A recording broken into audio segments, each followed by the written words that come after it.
सत श्री अकाल जी, आदाब अर्ज, नमस्कार, जय हिंद। मैं Amitabh Joshi, founder smart India global player. Hindustan कैसे स्मार्ट बन सकता है, कितने दिनों या सालों में बन सकता है, यह एक अटूट सिलसिला है। और सबसे बड़ा सवाल, सबसे बड़ी बात, कौन है वो शख्सियतें, कौन है वो लोग जो हिंदुस्तान को फिर से स्मार्ट बना सकते हैं, स्मूथ बना सकते हैं, सुपर पावर बना सकते हैं या विश्व गुरु बना सकते हैं। स्मार्ट इंडिया ग्लोबल ब्रेन का जो इंटेलेक्चुअल्स का साझा मंच है, वो यही सब कुछ तलाश कर रहा है। आज हम लेक सिटी उदयपुर में हैं। महाराणाओं के त्याग, बलिदान, शौर्य और महारानियों के जलवों के लिए पूरे विश्व में उदयपुर ख्यात रहा है। यहाँ की रौनक यहाँ के महलों से है, जैसे लंदन में भी नहीं है और न्यूयॉर्क में भी नहीं है। एक यहाँ का सिविलाइजेशन है, आहड़ और बागोर का दुनिया भर में पहचाना जाता है। आज हम रागिनी जी राठौड़ से मुलाकात कर रहे हैं, एक छोटा सा संवाद कर रहे हैं। रागिनी राठौड़ जोधपुर से हैं, जोधपुर घराने से, जोधपुर रियासत से हैं और उदयपुर में शक्तावत परिवार में, शक्तावत घराने में उनकी शादी हुई। शादी करके आने के बाद उन्होंने अपने भीतर के उद्यम को पहचाना, अपने भीतर की क्षमता को पहचाना और आज दुनिया की नामचीन होटल्स में से एक लेक पिछोला को वो लीड कर रही है। तो लीडरशिप कहीं भी हो, पॉलिटिकल हो, सामाजिक हो या उद्योग धंधों में हो, वो कहीं न कहीं लोगों को राहत पहुंचाती है। तो हम उनसे मुलाकात करते हैं। रागिनी जी, आपका हमारे शो में बहुत बहुत स्वागत है। सबसे पहले वो छोटा सा सवाल मैं जानना चाहता हूँ कि ओवरऑल आपकी जिंदगी का विजन क्या है, क्या लक्ष्य है, लास्ट गोल क्या है? जी जी हाँ, लास्ट विजन तो भक्ति ही है। भक्ति है, अच्छे संस्कार देना बच्चों को। जी। बच्चे मीन्स मेरे जो स्टाफ हैं या जिससे मैं मिलती हूँ, और बच्चों के जो मित्र हैं जी, उन सबको भी मैं चाहती हूँ मैं उनको अच्छे संस्कार दूँ ताकि वो अच्छे नागरिक बने, अच्छे इंसान बने। सबसे पहले इंसान को अच्छा इंसान बनना, फिर जो भी काम करना है आगे वो करना। तो क्या आपको लगता है कि देश में नैतिक मूल्यों का पतन हुआ है, आचार विचार व्यवहार कम हुआ है? हाँ, वो बहुत फर्क पड़ा, तो बहुत फर्क पड़ा। जी। तो सियासी और राजघराने के कुंभों में जन्म लेने के बाद भी इस चीज़ का मलाल है।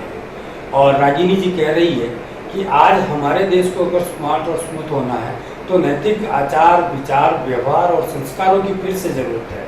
केवल सोशल मीडिया पे आप कंप्यूटर पे काम करके स्मार्ट और स्मूथ नहीं बन सकते। आपकी शादी किस सन में हुई थी? 1981 में। आपको 40 साल उदयपुर में हो गए। जी। और ये जो लेक पिछोला होटल है, इसका सपना सबसे पहले किसने देखा? सबसे पहले मेरे ससुर जी और मेरे पति ने। जी। आपके स्वनाम धन्य ससुर जी का नाम? राव प्रताप सिंह। राव प्रताप सिंह जी। तो ये सपना राव प्रताप सिंह जी का है। हाँ, और मेरे बिकॉज वो होटल में नौकरी करते थे दिल्ली ताज में। जी तो इसलिए फिर दिमाग में होटल ही था उनके जी कि अभी मैं नौकरी कर रहा हूँ, काम सीख रहा हूँ, फिर आगे जाके उनको खुद की होटल खोलनी थी। जी।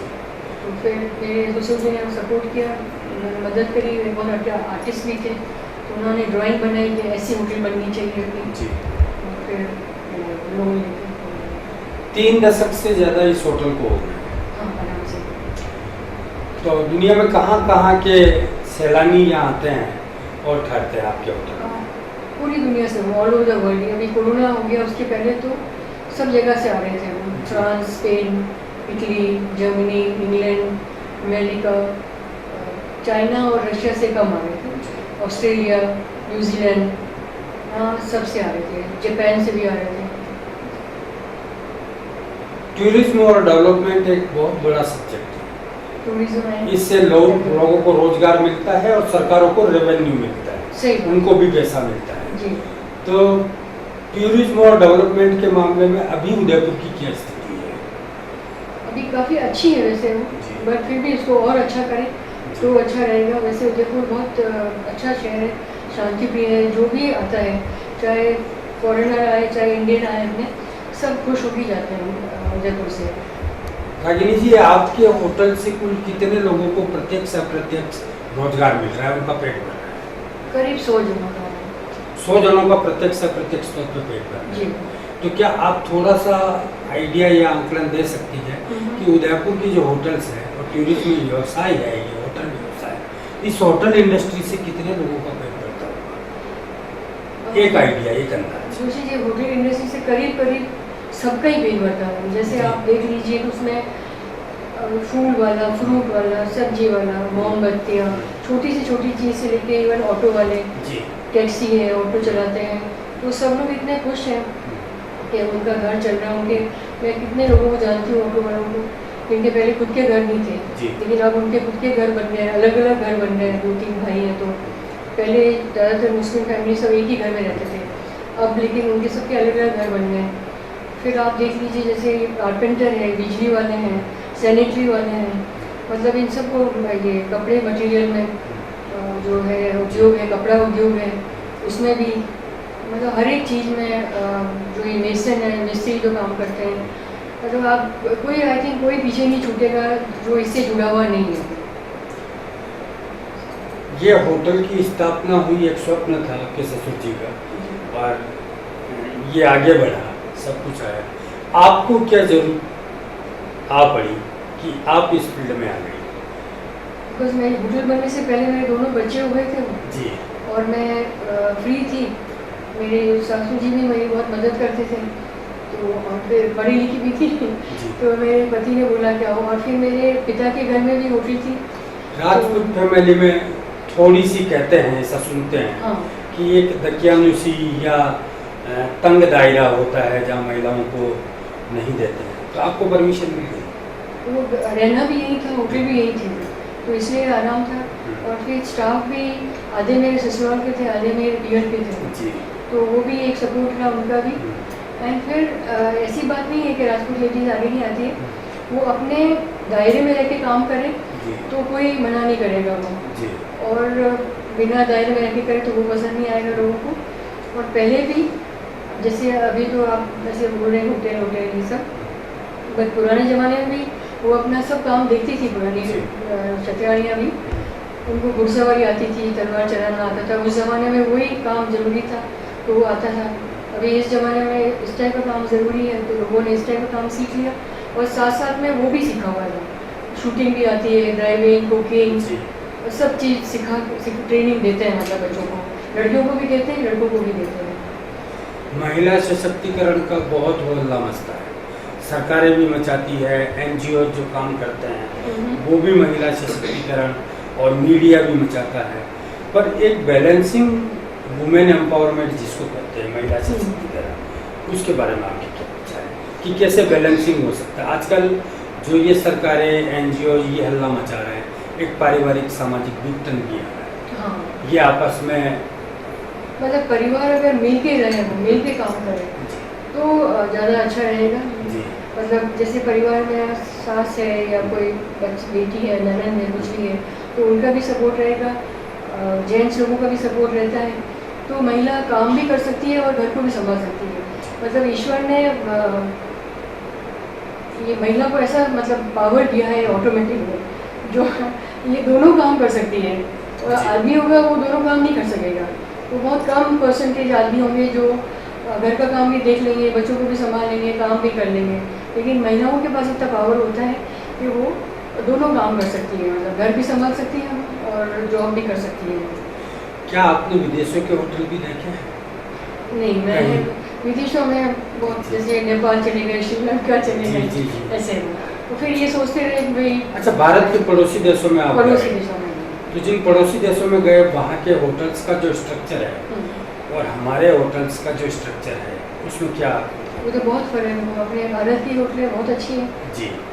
जो जहाँ पे मैं गई वो इतनी अच्छी नहीं है, बट जैसे मेरे बेटे, मेरे पति सब जाके आए, वो तो देखे हैं, उनकी होटलों का तो बहुत अच्छा है, वो भी अच्छी होटलें हैं बहुत।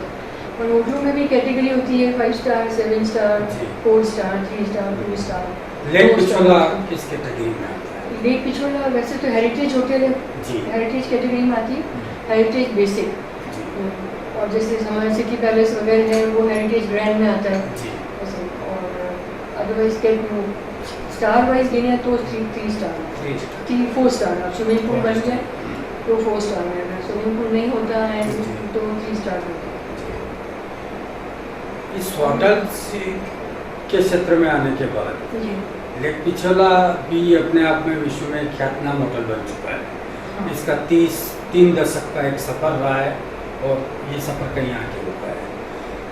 आपने कोई नया प्रयोग किया है, आपने कोई ऐसी बात की, कोई एक्सपेरिमेंट किया यहाँ आकर के, तो उसके बारे में नहीं, एक्सपेरिमेंट तो जैसे मेरे जो हस्बैंड हैं उनके साथ में पहले मैंने शुरू में उनके अंडर में काम किया। जी उन्होंने मुझे काफ़ी चीज़ें सिखाई, सब गाइड किया। और फिर तो मेन बात एक तो होती है स्टाफ को हैंडल करना, जी वो मेरा वो है काम, क्योंकि उनको प्यार भी देना पड़ता है और कुछ हद तक डांटना भी पड़ता है, समझाना भी पड़ता है, उनको अपने बच्चों जैसे रखना पड़ता है। तो वो मैंने मतलब वहाँ पे भी गए, पियर में भी सीखा था, यहाँ पे भी सीखा और यहाँ पे और ज़्यादा सीखा बिकॉज यहाँ पे अलग अलग तरह के लोग आ रहे थे, अलग अलग टेम्परामेंट के, कोई गुस्से वाले, कोई नहीं समझते थे, कोई जिद्दी थे, तो उनको बैठ के समझाना, लेक्चर देना, अच्छी अच्छी बातें बताना। तो ये एक बड़ा ब्रांडेड होटल है और एक बड़ा संस्थान है। एक सफ़र के बाद होटल मैनेजमेंट में एक भविष्य यूथ का है, युवा वर्ग का।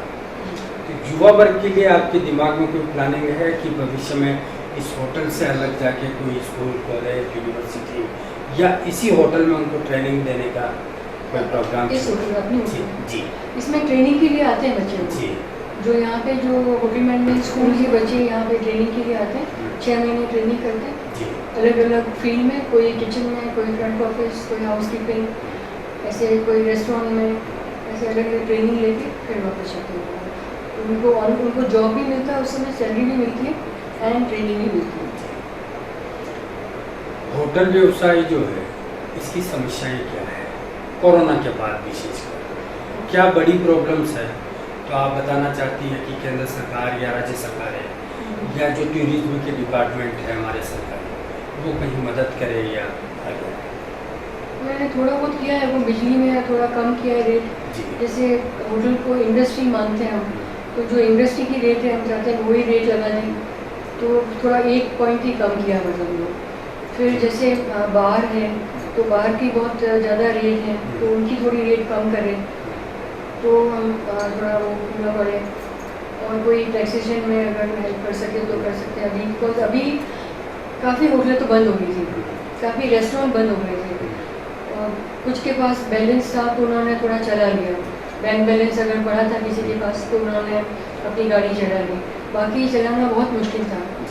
और ये समय तो बहुत सबके लिए मुश्किल था, पर होटल वालों के लिए और स्पेशली जो काम करते थे वर्कर्स यहाँ पे, अब उनको होटल वाले चाह के भी हेल्प नहीं कर सक रहे थे क्योंकि उनके पास इतना बैलेंस नहीं था बैंक में। किसी के पास था तो उन्होंने निभा लिया, तो वो खतरा निकल गया, टाइम निकल गया, मुश्किल टाइम निकल गया।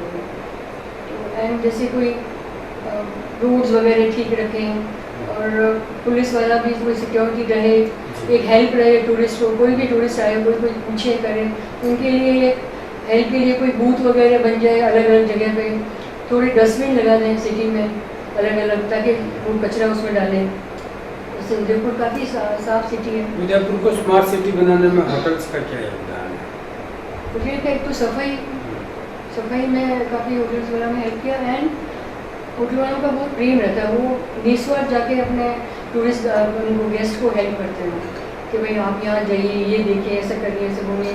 ऑटो वालों को बुलाएंगे, टैक्सी वालों को बुलाएंगे, उनको भी वो भी अपने प्यार से घर जैसे मतलब घर का माहौल रहता है। जब आपातकालीन स्थिति देश भर में आई और कोरोना वायरस आया तो लेक पिछोला का या आपका उदयपुर से आत्मीयता के कारण क्या कंट्रीब्यूशन रहा? हमें हमारे स्टाफ परिवार की तरफ से कोई हाँ लोगों की मदद की गई? लोगों को मैंने भेजी थी, सब ये गेहूँ वगैरह ये भेजे थे, गाँव में भेजे थे, आसपास जो हमारे आसपास गाँव है वहाँ भेजे ताकि हमारी गाड़ी से जाके हम लेके आ जाएँ। फिर गवर्नमेंट को भेजा अमाउंट मनी, गवर्नमेंट ने बोला भाई आप क्या कर सकते हो कंट्रीब्यूशन, तो उनको पैसा भेजा। ऐसे मतलब ज़्यादातर खाने का भेजा बिकॉज मेन सबको खाना ही चाहिए, मतलब पेट में तो मेन वही चाहिए। ज़्यादातर गेहूँ बेचे थे।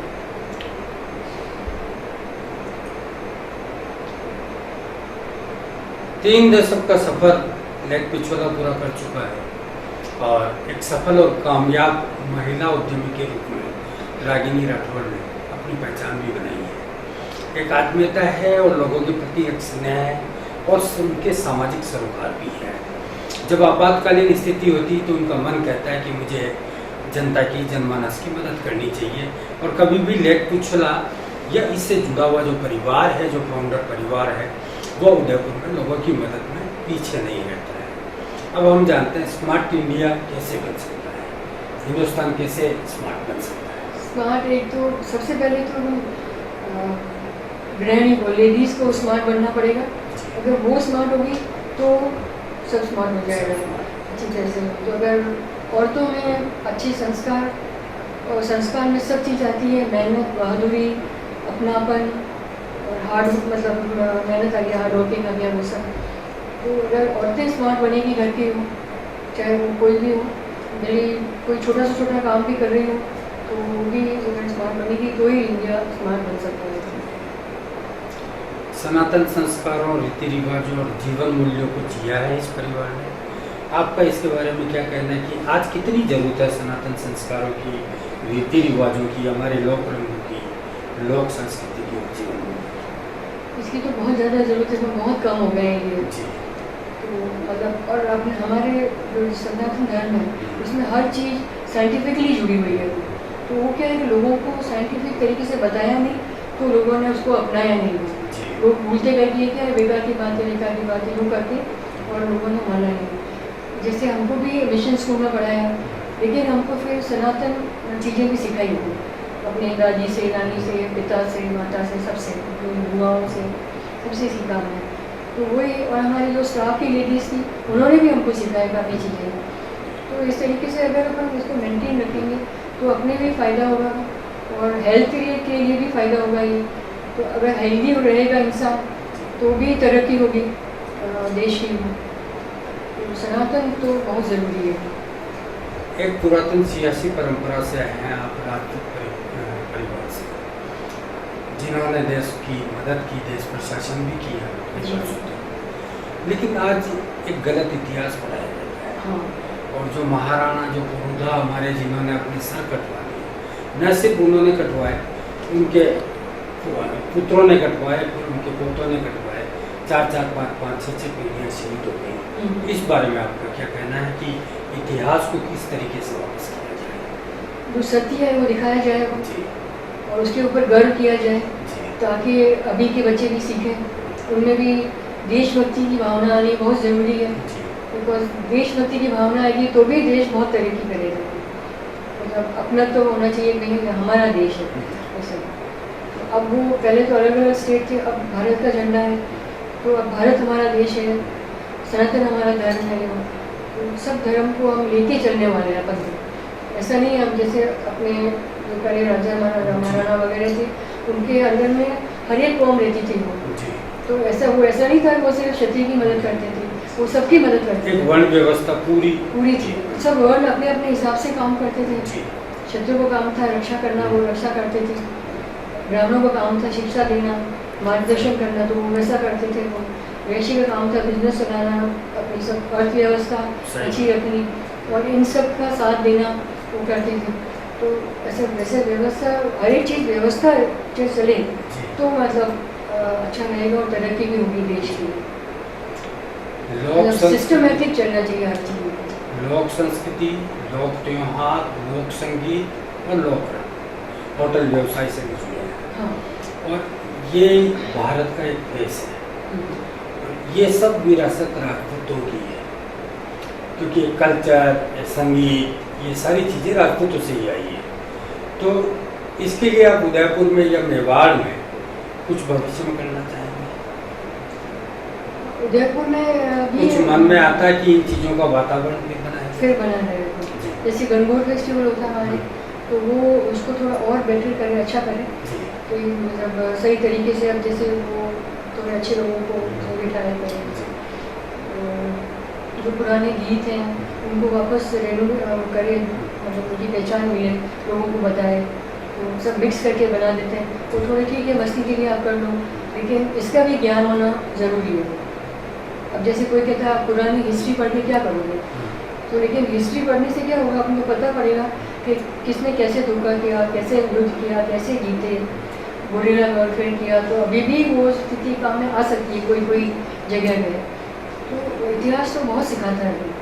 और अपनी जो पुरातन जो ये चीज़ें हैं, रीति रिवाज, अपने जो सब ये फेस्टिवल्स हैं, दिवाली, होली वगैरह सब, यहाँ तक कि छोटे छोटे फेस्टिवल आ रही है, जैसे हरियाली अमावस आई हमारे मेवाड़ में, तो वो एक पूरी दुनिया में एक मेला लगता है जो सिर्फ महिलाओं का लगता है। तो वो और कहीं नहीं है, सिर्फ मेवाड़ में ही होती है। तो उसमें महिलाओं के लिए भी था कि भाई आप मज़े करो, इंजॉय करो मेले में जाके। तो ऐसे छोटे छोटे त्योहारों से भी एक तो लोगों का मिलना होता था और आपस में मिलते थे। उसमें कोई ऐसा नहीं था कि ये अलग अलग कौम, सब कौम मिल के करते थे। तो कोई भी मनाते थे त्यौहार तो सब कौम मिल के मनाते थे त्यौहार। तो वो एक अच्छी बात थी। राजनीति के जीवन के एक नहीं अनेक आयाम हैं, और मैं ये जानना चाहता हूँ कि और आपके जीवन के आयाम क्या है और आपके जीवन के पक्ष क्या है जिनके बारे में मेरा जीवन का पक्ष यही है कि एक तो देशभक्ति की भावना हो सब में, जी और एक अपना जो धर्म है वो मानो और उसी को फॉलो करो, और दूसरे धर्म की इज्जत करो, तो बहुत शांति रहेगी और अच्छा चलेगा। जो अपना अपना, जैसे मैं क्षत्रिय हूँ तो मैं मेरा क्षत्रिय धर्म फॉलो करती हूँ, लेकिन मैं दूसरा धर्म भी उनको रिस्पेक्ट करती हूँ। तो उसी तरीके जो कोई दूसरा धर्म वाले हैं तो वो अपना धर्म माने और अपना फॉलो करें। तो अगर सिस्टमेटिक चलता रहेगा तो तरक्की भी होगी, शांति भी रहेगी एंड आगे बढ़ेंगे अपना। देश में जातिवाद संप्रदायवाद बहुत ज़्यादा हो गई, भले ही राजनीति के कारण हो या वोट बैंक के कारण। तो आपको लगता है कि इससे स्थिरता और शांति नहीं आएगी? हाँ, तो हम लोग समृद्धि की ओर नहीं जाएंगे। हाँ ये बात है, ये भी एक पॉइंट है, ये सही बात है। पहले इतनी